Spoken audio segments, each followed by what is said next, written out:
আসেন বেঈমান চিনার কয়েকটা উপায় বলি।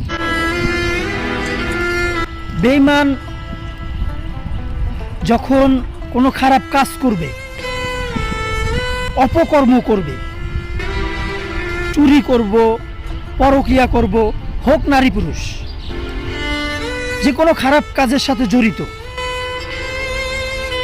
দেখবেন কি সেটা যখন আপনার সামনে প্রমাণিত হয়ে যাবে যে পরকীয়া করলো, মনে করেন একজন পরকীয়া করলো, চুরি করলো, আপনার পিছনে আপনার বদনাম করলো, আপনারটা খাইলো, আপনারটা পড়লো এবং আপনার মানুষের কাছে ছোট করলো, বদনাম করলো, সেটা আপনার কাছে প্রমাণিত হয়ে গেছে।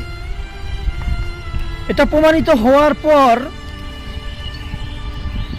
দুজন মুখামুখি হয়েছেন, দুজন এটা নিয়ে কথা বলছেন যে কেন এটা করছস বা কেন এটা করছেন। তখন দেখবেন ওই বেঈমান আপনার এই কথা শুনে লজ্জিত না হয়ে, ক্ষমা না চেয়ে, মানে অনুশোচনার তো কোনো বিন্দু পরিমাণ ওর ভিতরেই থাকবেই না। ও আরো আপনার প্রতি রাগ দেখাবে, ও আপনার প্রতি বিরক্ত বোধ করবে। এটাই হলো বেঈমানের পরিচয়। তো মনে করেন দুনিয়াতে বেঈমান নাম শুনছেন, খালি এতদিন শুনছেন যে বেঈমান, বেঈমান এটা একটা নাম।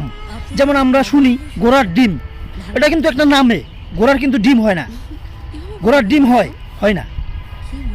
দুনিয়ার সকল এমন কোনো মানুষ নাই যে এই শব্দটা একবার ব্যবহার করে নাই, ঘোড়ার ডিম। কিন্তু ঘোড়ার ডিম নেই। কিন্তু বেঈমান এটাও একটা নাম। কিন্তু বেঈমান আছে, বাস্তবে আছে। চিনার মাধ্যমগুলো বললাম। বেঈমান কিভাবে আপনারা চিনবেন, এই চিনার মাধ্যমগুলো আমি বলে দিলাম। তাহলে তো আমার পিছু ছাড়বে না।